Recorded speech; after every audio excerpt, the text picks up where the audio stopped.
Subject అంతా complete అయింది, with dialogue తో కూడా అంతా కంప్లీట్ అయింది. సాంగ్స్ కూడా రికార్డ్ చేయడం జరిగింది. ఒక 2 మంగిలి వాడింది, 2 పాటలు మధుప్రియ పాడింది, ఒక పాట గీతామాధురి పాడింది. మధుప్రియ కబడ్డీ టైటిల్ సాంగ్ మధుప్రియతో పాడించాను, కబడ్డీ కబడ్డీ అని. కాబట్టి ఈ మహిళల మీద చేస్తే బాగుంటది. ఎవరు కూడా ఫుల్ లెంత్ చేయలేదు. మా కథ కూడా ఏంటంటే ఒక మామూలు విలేజ్ గర్ల్ ఇండియన్ ఛాంపియన్ అవుతుంది. దానికి ఎన్ని బాధలు, ఎన్ని ఇబ్బందులు పడుతూ, ఎన్ని ఇబ్బందులు ఫేస్ చేస్తూ ఒక మహిళ ఇండియన్ ఛాంపియన్ అవుతుంది అనేది మెయిన్ కథ తీసుకొని చేయడం జరుగుతుంది. దీనిలో మెయిన్ క్యారెక్టర్ మాకు సుమన్ గారు ఫాదర్ క్యారెక్టర్ అనుకున్నాము, హీరోయిన్ ఫాదర్ క్యారెక్టర్ అనుకున్నాము. ఆయనతో పాటు ఆమెని ఇంద్రజ కూడా పనిచేస్తున్నారు.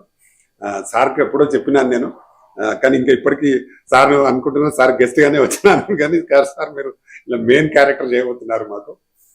సార్తో నేను గతంలో కూడా సినిమా చేస్తున్నాను. అలాగే Aksa Khan one of the heroine గా చేస్తుంది అమ్మాయి కూడా. ఇంకొక హీరోయిన్ కూడా సెలెక్ట్ చేయాల్సిన అవసరం ఉంది. త్వరలో అమ్మాయిని కూడా చూస్తారు. తర్వాత రాధికా రెడ్డి గారు కూడా, వారు కూడా కబడ్డీలో బాగా ప్రావీణ్యత ఉంది, వారు కూడా ఇందులో యాక్ట్ చేస్తా ఉన్నారు.